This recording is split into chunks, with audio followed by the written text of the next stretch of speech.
It's been a while,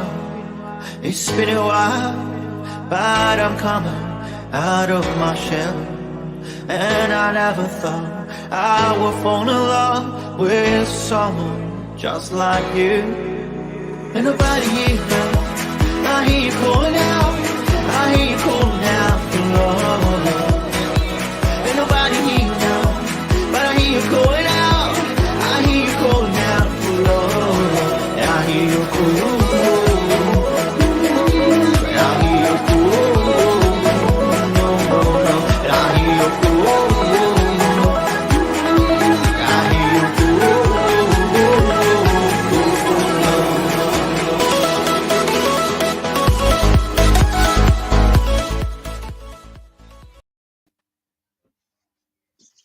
Good evening and welcome to tonight's Leinster Rugby Roundup show, the Leinster Laighin, part of the ThreeBOD Rugby Group.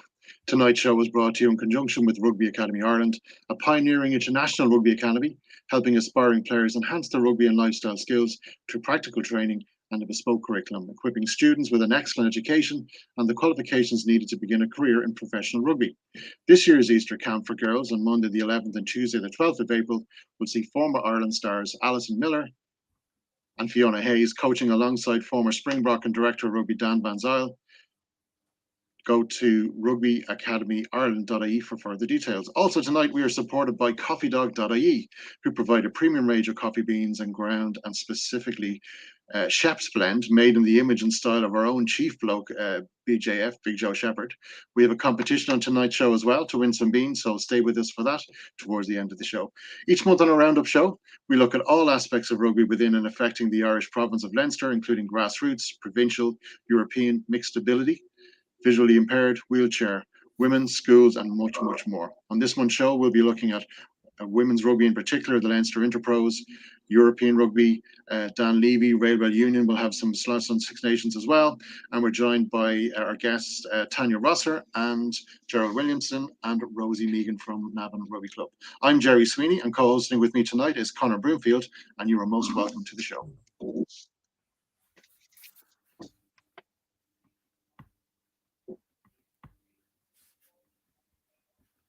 I'll say good evening, Conor. No, I was waiting to go to an outro. Good evening, everyone. How are you?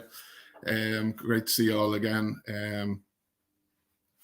Sorry, Nathan, that's okay.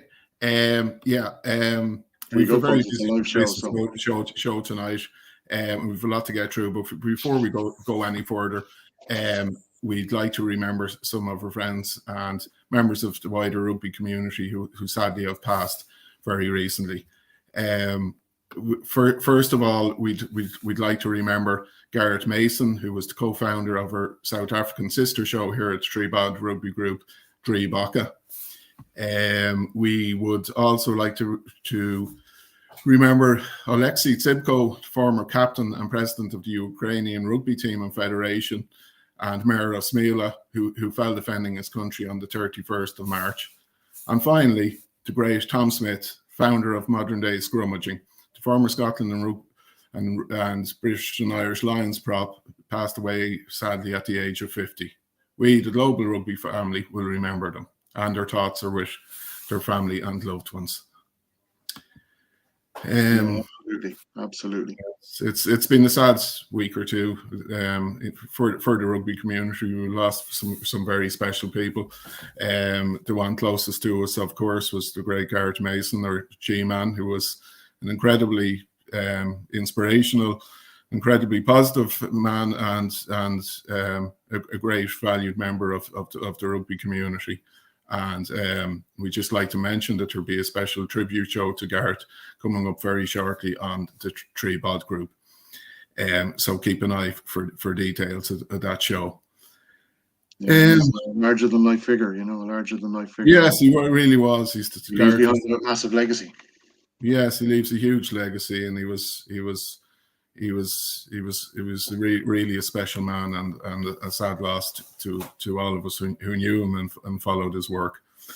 He was both as a rugby analyst and YouTuber and show host, and is a guy who was open about his struggles in life, and helping others to reach out and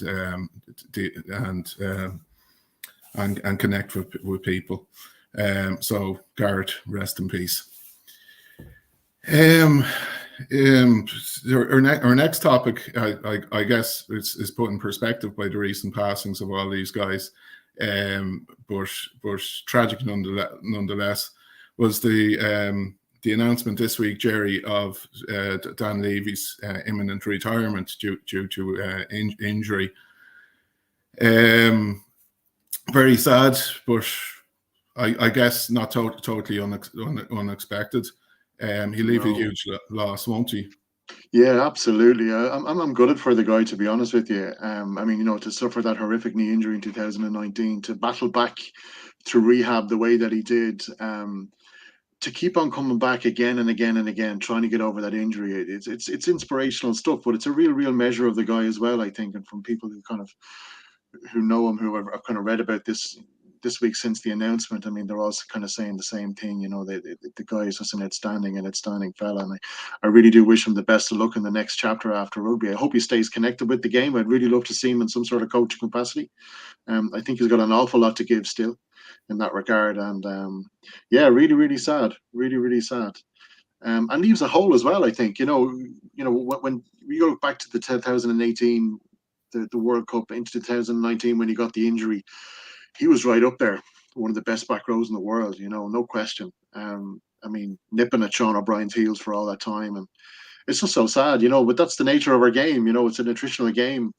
You don't know what's around the corner, and some of us this year know that more so than others, unfortunately. But that's it really is. It's such a nutritional area, the field, and if you take a quick glance back through the number of back row forwards, like Irish back row forwards, that have either had their career seriously hampered by injury or that career cut short, is quite incredible.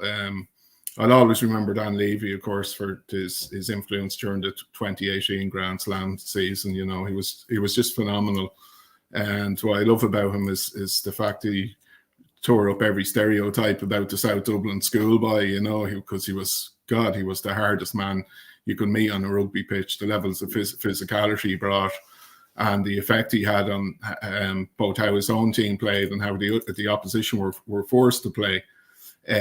So and as you alluded to, it's a measure of the man's character that he came back from such catastrophic injuries to have another go and came back again after his cartilage. But in the end, I guess doctor's advice was to call it a day, and he's a young man with a long life hopefully ahead of him, and he has to think of himself, and of course we wish him the very best. Hopefully he'll stay in rugby, whatever he decides to do.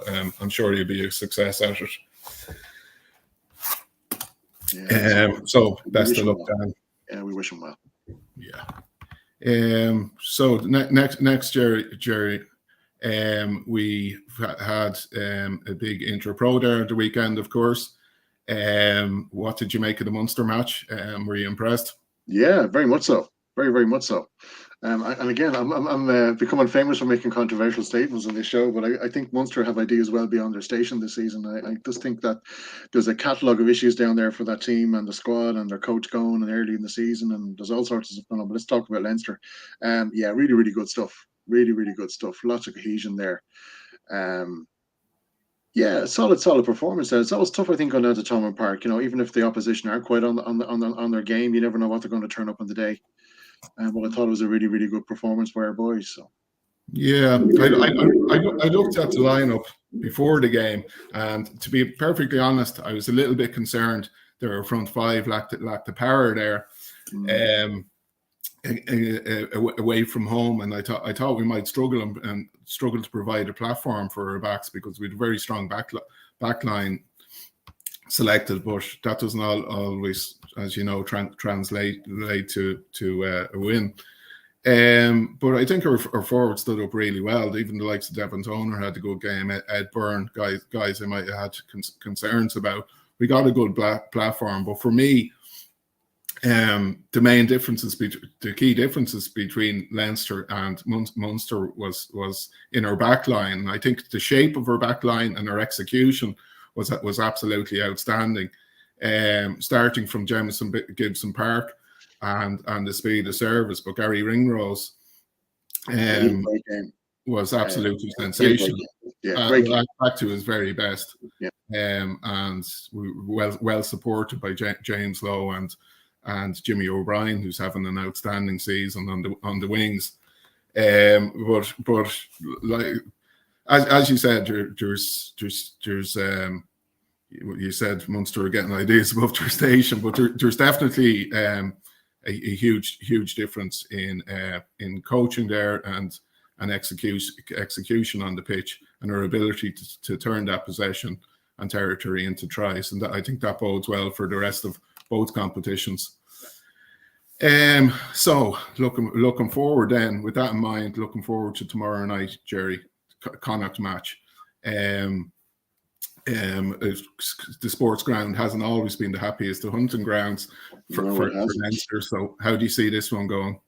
Where will it be won and lost? Where will we won and lost? Probably at the set piece again, I would say. To be honest, I think it'll be a set piece battle again. Tough place to go and play rugby. For any team going down there to Galway, it's a tough place. And if it's howling a gale, I think the weather's to be too good tomorrow either. So they may well suit the Western men, I have to say. But it should be a good game. I just hope that Connacht turn up the way they've turned up a good few times this season and put in really, really good performances. I think it would make a great spectacle and enjoyable game to watch. So hopefully we'll see how it goes, I guess. But the weather may well be quite a deciding factor in the terms of the type of rugby Leinster might want to play. You know, with those strong backlines, if they want to play nice running rugby, bring it to the gain line. If it's going to be spilling rain and windy, that's probably not going to happen. So it's really going to come down to the tight five and the boys up front to do the job, you know. So we'll see what happens. Absolutely. I think with that in mind, it might have influenced Leo's decision to start with Luke McGrath rather than Jamison Gibson Park. There's the team. Thanks, Nathan. Thank you. You know, he's gone for bulk there in the second row. You can see what he's thinking, like going for Maloney and Josh Murphy, two big lumps of lads, like rather than going for Devon Toner. You know, he's envisaging where Leinster traditionally have the edge on Connacht is in the pack and playing 1 to 10. You don't want to play hot potato rugby with Connacht. It just plays into their hands. So you can see what he's thinking, and I've no doubt whatsoever Connacht will be hugely up for this match. They play on emotion, and like their results are inconsistent. But when they bring their best to the table, when they turn up, they turn up. They really do. They sure do, and they come with huge energy when they do turn up, and they're very hard to play against. So I don't think it'll be a one-sided affair by any means. I think it'll be nip and tuck, and I think the fixture will be won and lost in the second leg back in Dublin. So I think it'll be. Keep their tackles low, huh? Pardon me? Let's hope they keep their tackles low. Yes, yeah, for their own good. Don't want any more red cards in the first minute. So that's brilliant. What's next on the agenda, Gerry? I think we were just to talk about that Devon Toner clear out in that game down in Munster. You know. Oh yes. How could I forget? A lot of stuff going on this week online about it. I mean, I'm not going to repeat what's been said already. I mean, for me personally, myself, and again, another controversial comment from Gerry. I thought Devon was a little bit lazy in the way that he tried to clean that ruck. I think he just came in from the side. I thought he was getting into a helicopter. You know, when we're coaching kids how to play rugby, you're trying to get them to L into the ruck and go straight through, create a really good picture, rely on your strength and your momentum carrying through the ruck to clean the guy out. He hooked the leg as well. I'm not a big fan of hooking legs. I like to get underneath the man if I'm trying to clean out a ruck. So it'll be interesting to see if that's it, and if there's been any adaptation to training this week for those boys. We'll know tomorrow night in whatever way they approach the ruck to clear it out. But yeah, you know what? Again, I go back to what I said before about Dan Leavy, you know, and rugby being attritional. These things happen in games, and when you're there in the middle of it, you play what you see in front of you. And sometimes I think it can be hard to adjust that body position, especially for a big man to get in and get through the gate. It can be really, really hard, you know. So absolutely. As well. Didn't we say all the same things about head injuries and concussions? And didn't we? Like, you know, before World Rugby clamped down on these sort of collisions. So could we be having a similar conversation about the clear outs? I can see it being sterilised further. Yeah, I can see it being sterilised further, especially with the nature of the injuries. You know, when you look at the replay of the clean out, it's horrific. It really is. Like, and you kind of, Jesus Christ, I'm so glad I don't play rugby anymore. I'm not stuck in a rug being cleaned out like that. And I've huge time and respect for Devon Toner. Like, he's one of my favourite players. Massively so. And by all accounts, he's an absolute gent and a great guy. I just think it was one of them things that, as you say, it was a bit lazy, perhaps. Just a little bit. No disrespect to the guy. You know, he's been a fantastic servant for Leinster and for Ireland over the years. You know, and again, we wish that man the best of luck as well as he moves on in the next part of his life. So, but yeah, let's roll on tomorrow night and see what happens in the sports ground. Indeed. Okay, guys. Just to remind you, this is the Leinster Laighin Show, our monthly Leinster Rugby Roundup show, brought to you in conjunction with Rugby Academy Ireland and the Rugby Wine Club. I'm Conor Broomfield, and Gerry SWEENEY here is my co-host. So next on the agenda, Gerry, I believe we have a great clubmate of yours down in Navan Club, Rugby Club, if you'd like to introduce her. A very, very welcome to Rosi MEEGAN, who is the first lady president of Navan Rugby Club, and it's an absolute pleasure to have her on the show. You're very good evening, Rosi. You're very welcome. Thanks very much, Gerry. Thank you for inviting me. Rosi, thanks for joining us tonight. We're honoured to have you. You know, it was earlier this year, the ThreeBOD group launched a joint initiative with 4 provinces Rugby Club and the AIL Rugby Club, called a joint initiative program called Rugby for Everyone, and was basically to help promote and raise awareness for areas of the game that outside elite level that don't always get the recognition they deserve. And I think Navan Rugby Club probably epitomises the ethos of this mission better than any other club we've dealt with. And Rosi, as president, we're delighted to have you here on the show and hear all about your club and you and your role as president. So Rosi, could you tell us a little bit about your background first of all, and how you got involved? Well, first of all, I'm a primary school teacher for 39 years. I'm married to PJ. We have 3 sons. They all play rugby.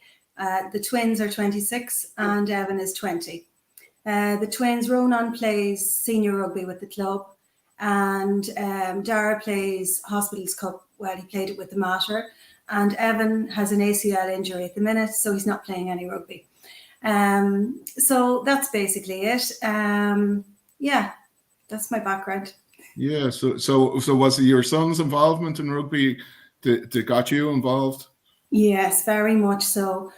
About 20 years ago, our local GP suggested that I bring them up to the rugby club. He was actually our medic for 41 years in the club, Mick Greeley. And he said, why don't you bring them up to the rugby club and give them a runabout? So I did. And it was the best decision I ever made. Really, we've had so many good times and made so many good friends. I know everybody probably says this about their own club, but I really do think Navan is exceptional. The coaches are unbelievable. The lads had such a good introduction to rugby and they absolutely love it. They've made friends for life and we've made friends for life. So it's absolutely brilliant. Yeah, that's how I got involved. That's fantastic. I think that's what rugby is all about, community and making friends. And I've already made a few, I think, in Navan Rugby Club. So it's a great welcome. Hard after the last time we were there. I must have misheard that. Not at all. Don't be telling stories. So Rosi, you're the first woman president of Navan Rugby Club. Tell us about your role to the presidency and what other roles you filled that brought you to this stage. I suppose when the lads joined, when they were very small, I got sucked in straight away. I just got to meet other parents. I joined the parents committee. So I met a lot of people through that. Then I joined various other subcommittees for fundraising. I became a team manager at the time. In those days, 20 years ago, there were no other female team managers, and myself and another girl, Karen Ann Ennis, we started to manage a boys team at the time, and got involved in fundraising events, various helping out generally wherever was needed. And that was basically it. Just got totally involved in all the social side of it, match sides, everything really. Totally engrossed in the whole club. Yeah. So you're basically at the heart and soul of the club for the last 20 years.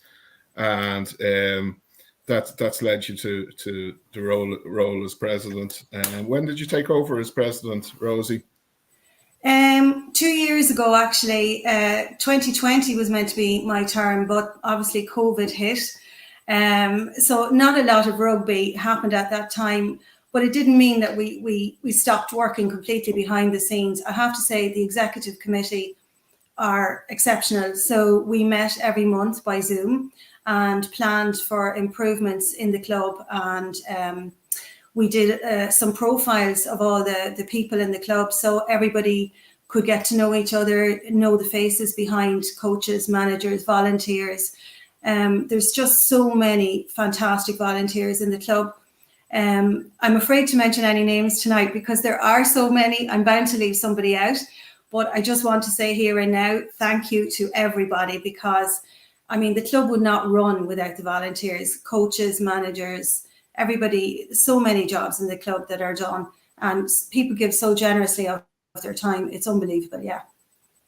It's the time is the big thing, and I think that's one of the big challenges facing grassroots rugby, isn't it? Like finding people, you know. When I was growing up playing youth rugby a long time ago, 35 years ago when I started, you know, I guess people had more time to dedicate their Saturdays. There wasn't every family didn't have two parents working with long commutes. And that all puts pressure on these communities and on the infrastructure of local rugby. But your club seems to be thriving, and I believe your women's rugby in particular is really going from strength to strength. Despite COVID, there's a couple of photos of the girls from youth level up to senior women's level. Absolutely, yeah. So do you want to tell us a bit about the whole women scene down at Navan from youth to senior level? Sure, absolutely. Well, our Give It a Try, first of all, it was a huge success. We do give it a try each year on the 9th of May. This year it's going to be on. Last year there were 93 clubs participated. 23. Just tell us a little about. Could you explain to people watching what the Give It a Try initiative is about? Sure, the Give It a Try is a Canterbury Give It a Try initiative. Basically, it's where you do a trial for 8 weeks for girls who've never tried rugby before. So there's no competition. It's just fun. It's social. Bring a friend. And it's really, really good fun. They learn the basic skills, and we have found it to be a huge success. So we have, particularly between the under 10 to under 14 age group. Initially, I think there were, I forget now, I think it was 26. Yeah, 26 of the clubs for the first time did it, and 1,700 girls took part last year. So on the 9th of May, if there are any girls out there, you're welcome to give it a try in Navan. And basically, our senior ladies won the Division 5 Leinster League. So congratulations to them this year. They're a fabulous, proactive group of ladies, always ready to volunteer.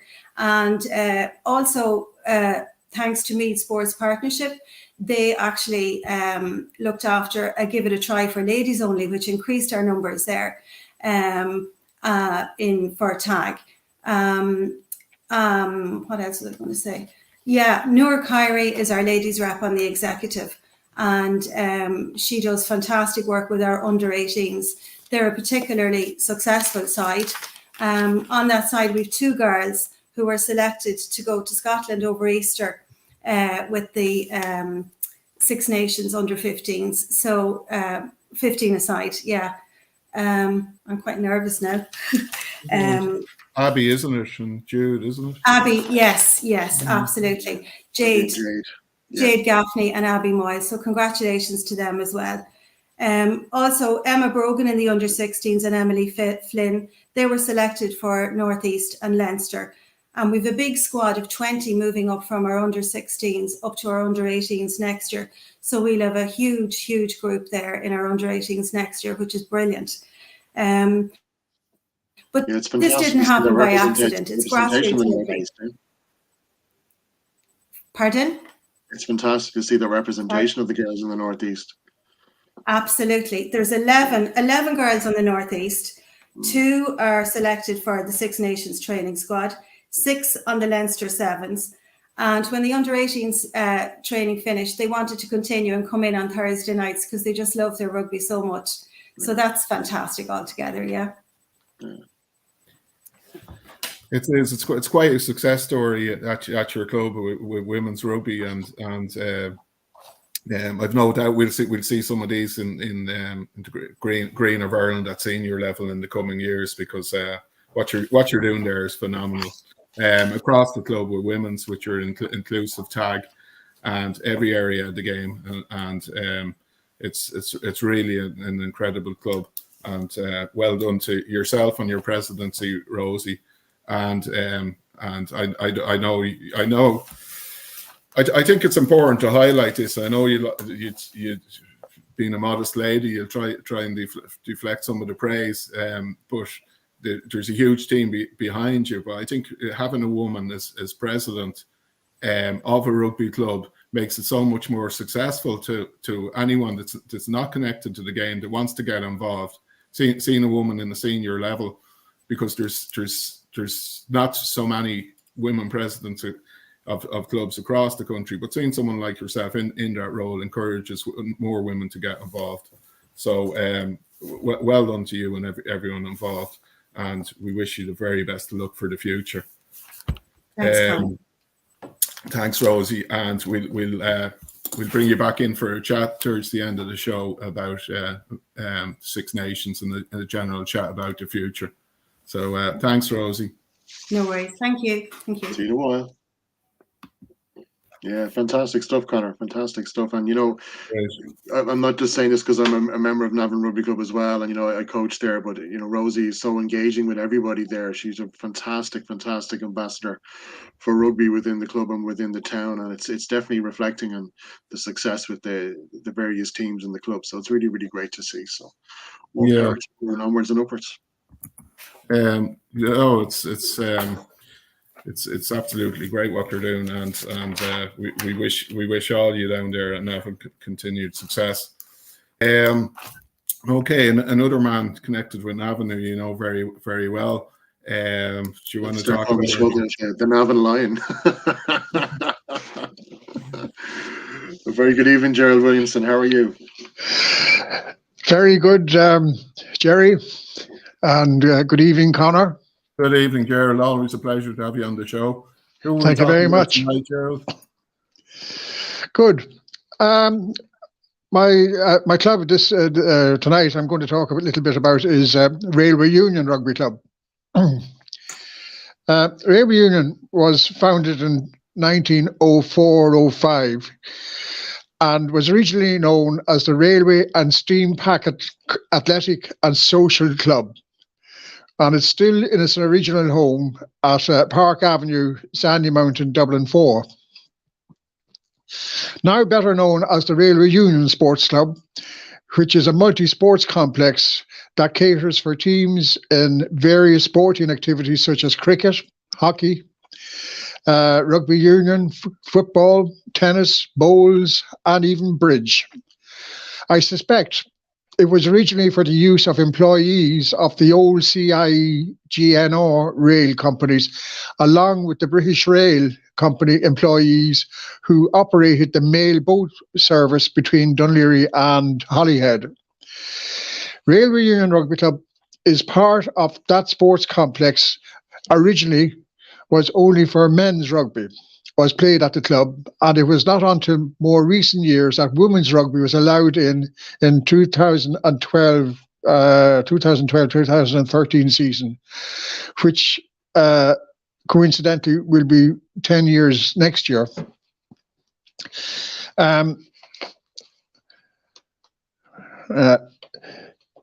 What may not be known of players who were capped for Ireland in the early years of the club existence were players like Jim Williams, G.T. Hamlet in 1902-11, E.W. Jeffers, and R.D. Patterson in 1912-13.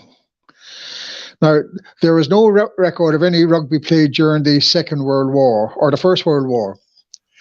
Today, Railway Union caters for players of both genders from 6 years of age up to 60 plus years. Rugby at the club begins with the railway locomotives, the locos as they're called at minis level.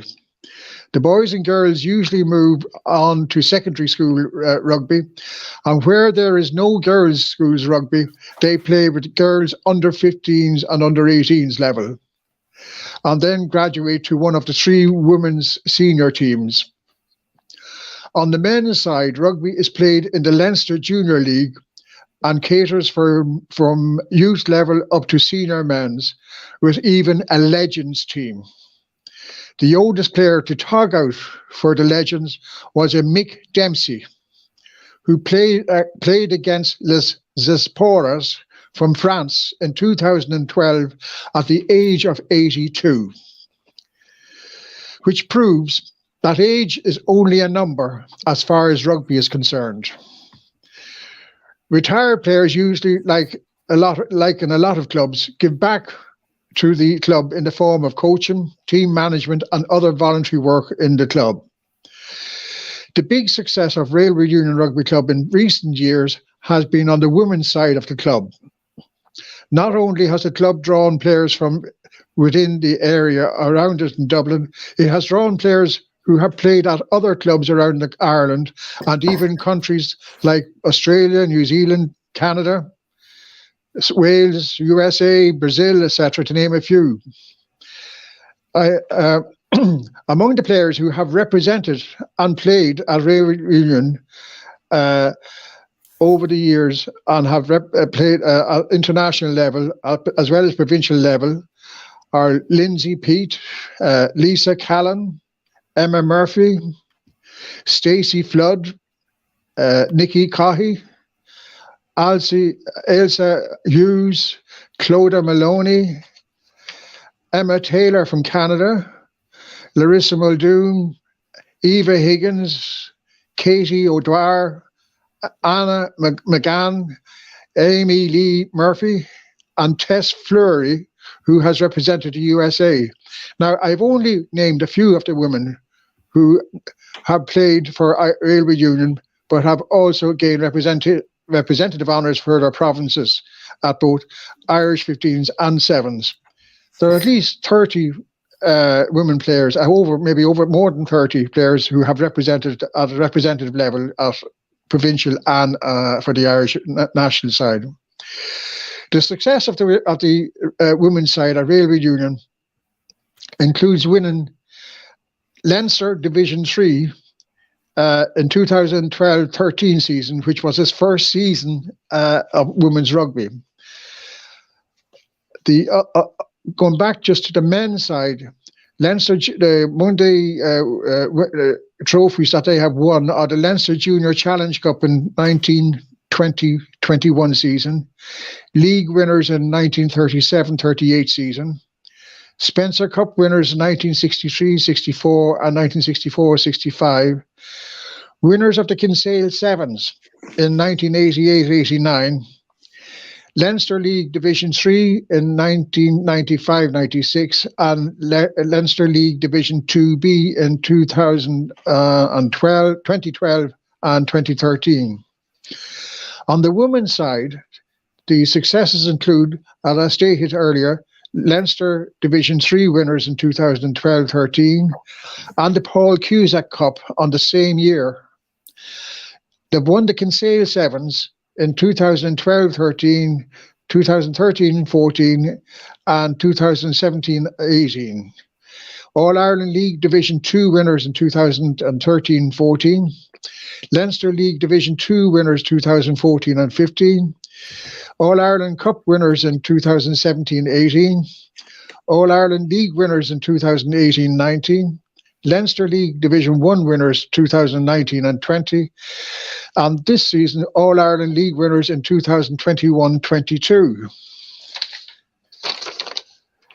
Looking at the history of Railway Union, it appears that there is no record actually of a club president until 1958-59 season, when H.N. Gale was president until 1961. The current president of the club is Melissa Slevin. Railway Union is recognised now as a senior club by Leinster Rugby last year in 1921. A recent development at Railway Union was the setting up of an inclusion tag rugby team in September last year, 2021, and offers tag rugby to children from 5 to 15 years with special needs. The club was assisted by David McKay of the IRFU in the start-up of this inclusion of rugby. I think I have covered most of what I wanted to say in regards to Railway Union, but the success story of the club is in the women's section, and it's going from strength to strength with the numbers that have gained either provincial level caps or international caps. Yeah, so I think that's more or less the representation they have in the Ireland rugby squad this year, Gerry. I think there are 12 or 13 players in the women's squad this year. At least. It's phenomenal. It's phenomenal. And also, remember, not only on the 15 side, but also on the Irish women's 7 side as well. Of course. Yeah, I've two takings there. Firstly, the success of the women's side in regards to bringing home silverware, but also the influence they've had on the evolution of women's rugby. They basically changed the process and how teams attain senior status. They've influenced that change by the fact that they've a senior women's team and a junior men's team, but now they're regarded as a senior club, and I think that's in given the circumstances, given the situation at Munster in the last week. I think it's really important to discuss this for a second and highlight the fact that 3 of our provinces, Leinster, Connacht and Ulster, all award senior status to clubs who have a women's AIL team. And unfortunately, we hit a problem there, didn't we, Gerry, last week with down below on Munster, where the motion to award senior status to a club with a women's AIL team was withdrawn, and that was very disappointing for anyone with an interest in the game progressing at women's level, anyone with an interest in inclusion, anyone with an interest in gender equality. This was a really disappointing move, and does nothing to encourage the growth of women's rugby. So we really hope that this is going to be addressed in June, when the motion is going to be put to the clubs again. We really hope they take a different stance this time. I think we'll find they'll see sense. I hope so. I hope so. I actually have seen today where a number of clubs in Munster are actually backing, in this case was Ballincollig Rugby Club, They are behind a motion of trying to give Ballincollig a senior status. Yeah. It's I mean, rugby should be equality of gender.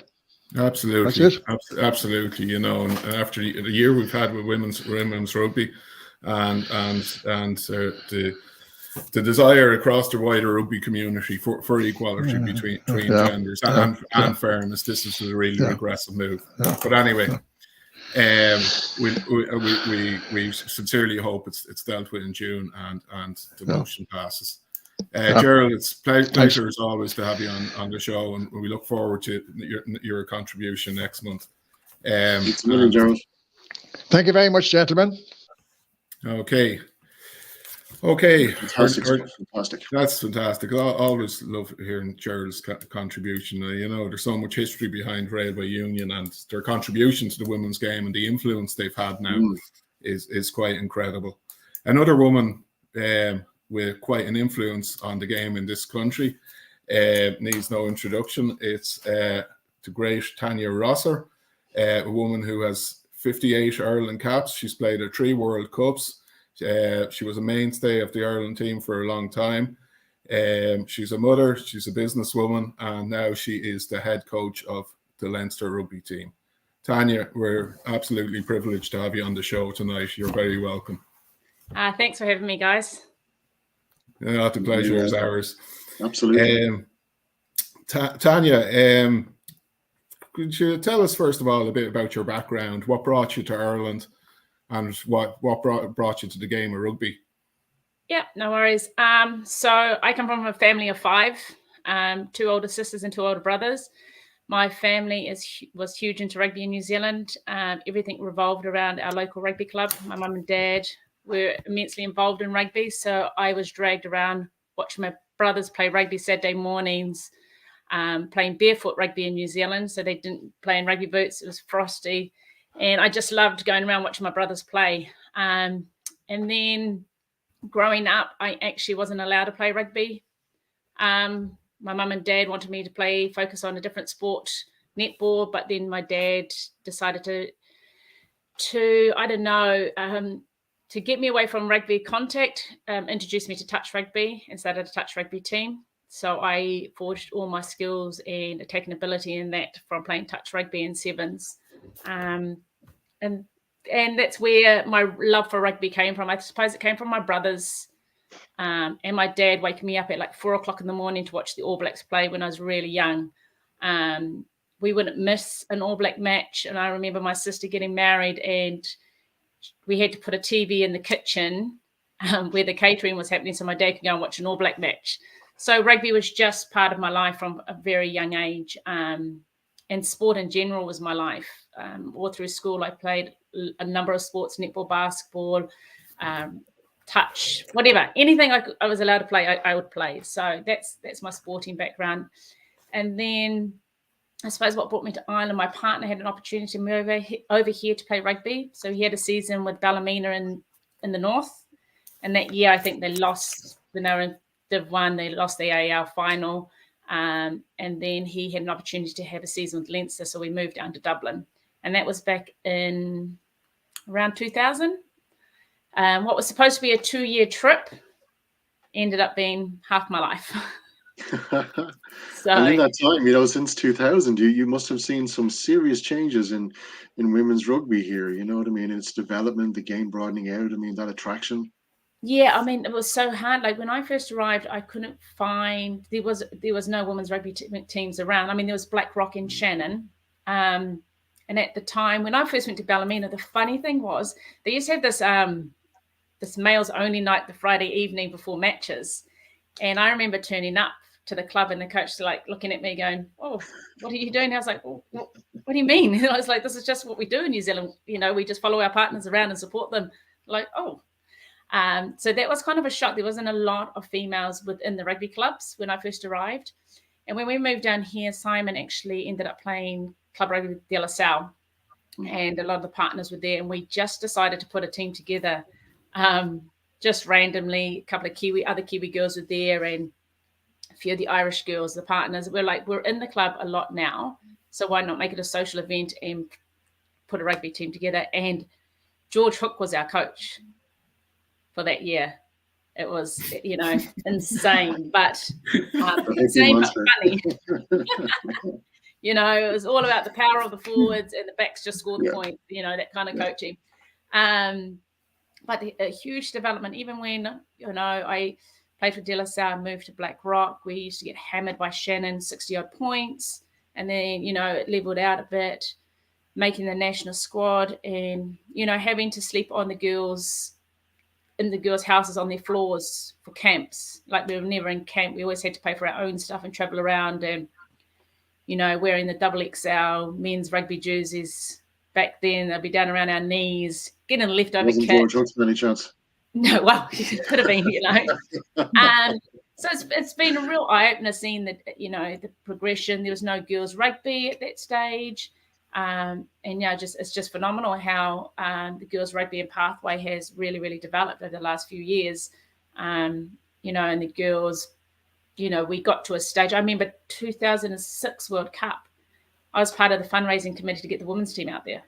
I was one of the players that worked with the management team to raise whatever we needed. I think might have been 50,000. I don't know how much it was, but so that's all. That was where it started from, and I didn't mind it. I mean, it was on a plane for Ireland, and then it progressed as we went along. And then my last World Cup, everything, the standard of it, the professionalism of what was going on with strength and conditioning and the coaches and how much work and effort all the girls put in was a huge improvement from 2006 to. Yeah, I was just about to ask that, because you played, you went to 3 World Cups, so surely there would have been a progression over that period of time. So that's 3, 4 is 12 over 12-year period, 10-12-year period. I think surely would have improved, Yeah, when I first arrived in, and I think it was 2006, one of the girls in the team was doing our strength and conditioning. One of the players. And then in 2008, we got Simon Broughton and John O'Sullivan and all them came on, and then they brought in S&C guys, and it just, it gradually improved. And then we got 2014. 2013, I wasn't in the team. I retired after the 2010 World Cup. I just stopped international rugby. Didn't you have a shoulder shoulder reconstruction there? And it's quite a phenomenal comeback, really, isn't it, after such a serious injury? Yeah, so that was at the 2010 World Cup, which caused me a lot of problems. And then I just walked away from international rugby and just concentrated on club rugby and provincial rugby. And just because I was a little bit burnt out at the international level and wasn't enjoying it. And I'm the type of person that to be involved in something, I think you really need to give 100%. You really need to enjoy it. And that's really what my focus would be as well with coaching. And I lost that love of international rugby at the time. And then I got pulled back in for the 2014 World Cup when I was fit and happy to play again. So, yeah. And tell us about that little bit of a journey with, starting off with Leinster, moving through all those years to gaining and earning the position that you have now as head coach of the ladies team. It's quite a journey. Yeah. I remember turning up to my first session for Leinster and trying, and I said to the coach at the time, I play scrum half. And he's like, no, you don't. I was like, no, I play scrum half. And he's like, no, I have a scrum half. I don't need you to play scrum half. You're playing fullback. So I got selected at fullback for the Irish team. But obviously at their first training, they put me back to scrum half, which was good. And I got to play with a lot of really experienced ladies back then, and they moved on to coaching and management and stuff like that. And throughout the years, I started coaching Black Rock. Now in New Zealand, I had started coaching in school. So for part of our PE, you have to coach. So if you play senior cup sport, you have to coach a junior cup team, a junior team within your school. So my coaching career started quite early back then with netball and basketball and touch rugby.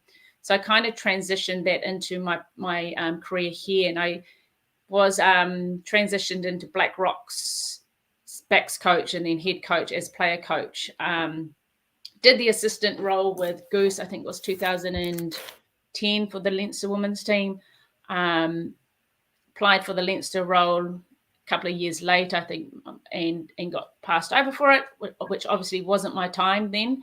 And then got and at the time I was working with Clontarf AIL men's team, which was brilliant because I was working with the senior men's team out there, but heading up their J1's team. So I got to coach a lot of guys that were contracted with either Leinster or Munster or Connacht. So I was dealing with that kind of caliber of players, and then also the under-20s that were transitioning into the senior squad. And I learned a lot there because I had coaches like Andy Wood, Aaron Dundon, Simon Broughton, James Downing working around me. So developing those relationships with them and learning and picking up a lot from them was fantastic. And I also completed, while I was with Clontarf, got to complete my World Rugby High Performance Coaching certificate, which was brilliant because I got, mentored by Scotty Wisemantle, who's now down with Australia. He was at the time working with England Rugby. Got workshops with Eddie Jones and people like that, and Laurie Fisher. So I've been exposed to a lot of really good coaches, and soaking in as much information and learning as possible. But like when I got this role, I've always played for Leinster. Leinster is my club, so it's a real honour to be able to go back and give back to them and coach the girls in Leinster. Absolutely. And how do you see things coming, on a provincial level, we'll say outside of the Leinster team itself? If you look across the province in terms of how ladies and girls rugby is developing, do you see a real bright future in that? Do you see the potential pathway of anything that's been set in the last couple of years moving through and bringing to fruition for new players coming on?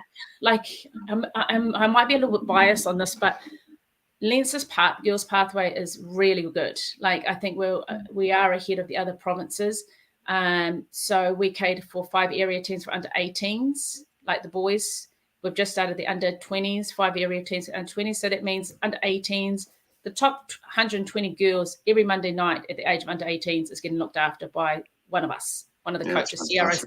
Yeah, CROs have been phenomenal in the work they do here in Leinster. And then we've just started that for the under 20s in the 5 areas as well this year, which is great. Now there's that little bridge between under 18s and under 20s because it's huge to get them into senior women's. Yeah, I was just about to ask you about that because I spoke to some of the girls that I would know. It's a massive jump up.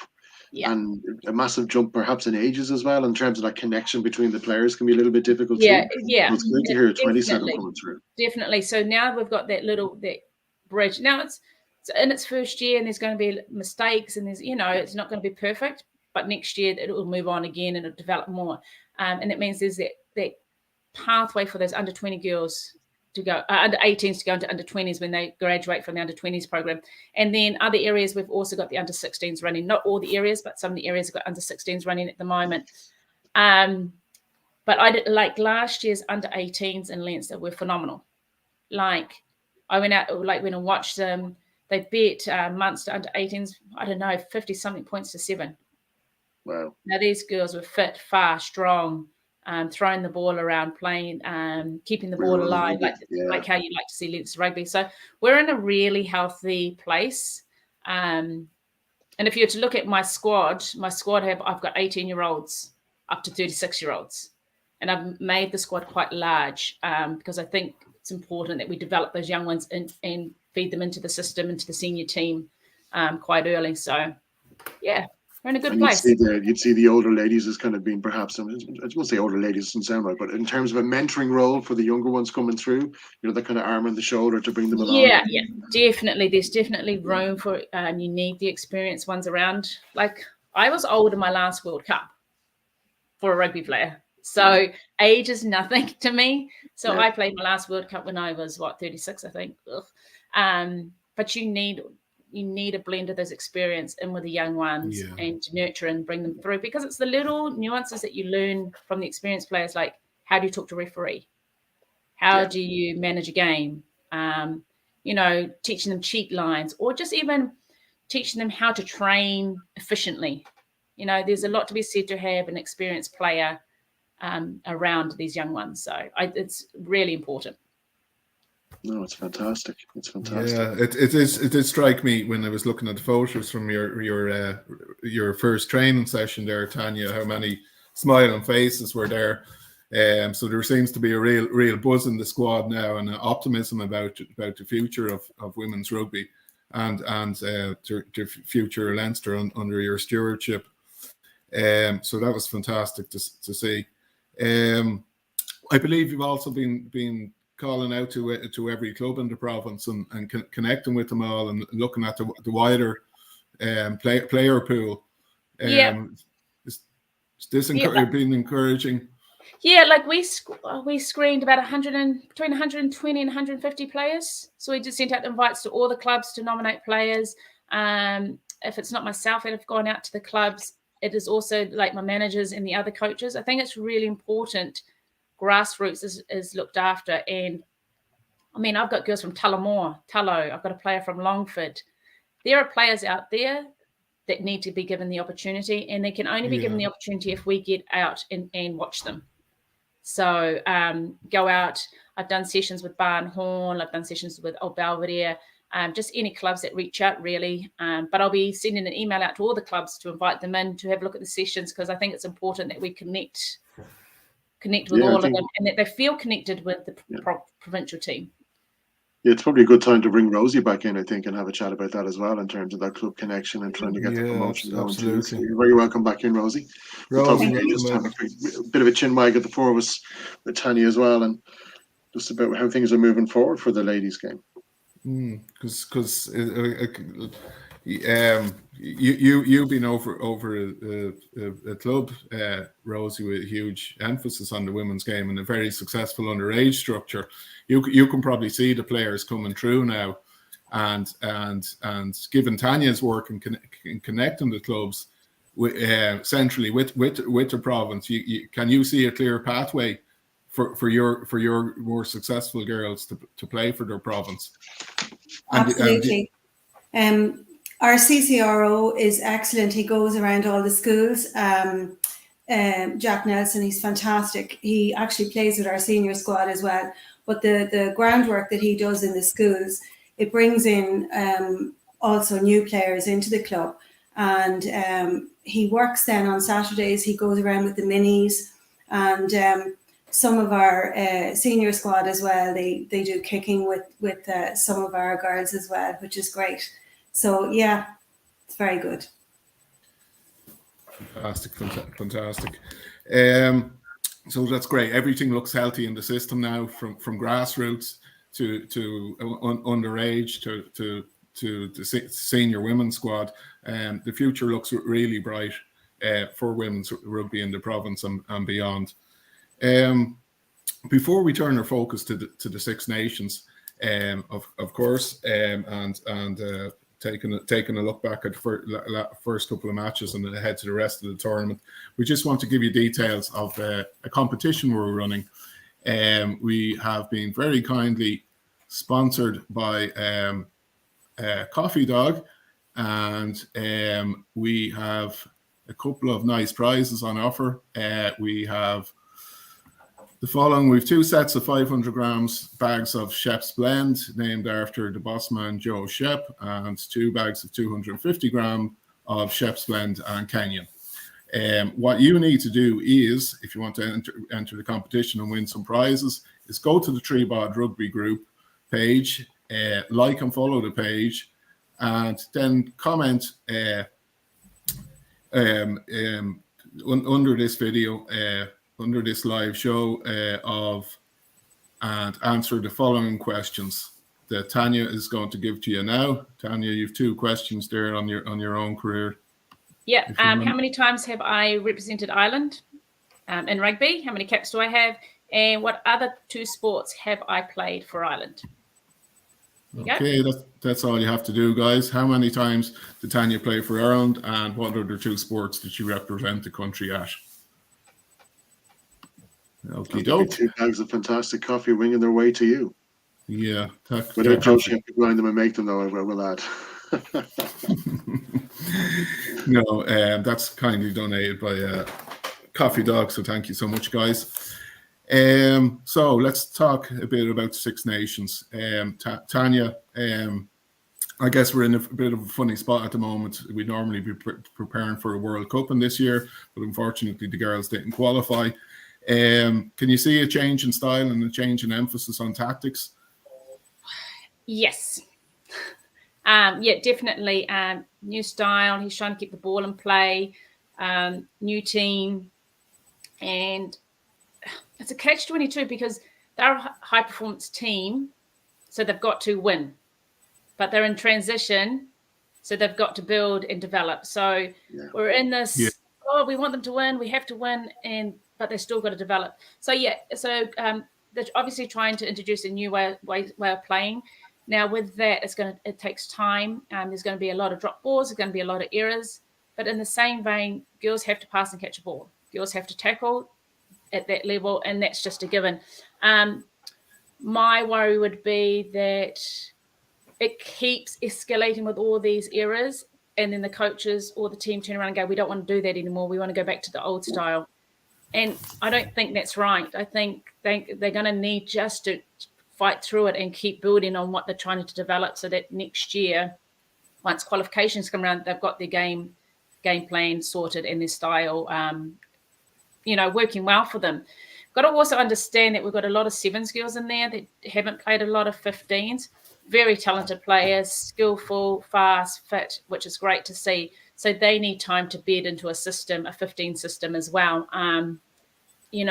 Likes of Eve Higgins has played a little bit of 15s in that, but the like of Lucy Mulhall has played very little 15s. So we've got to allow them time and game time at 15s. And that's my biggest concern, I think. I won't get into set piece and line out because we're really struggling in that area, but yeah.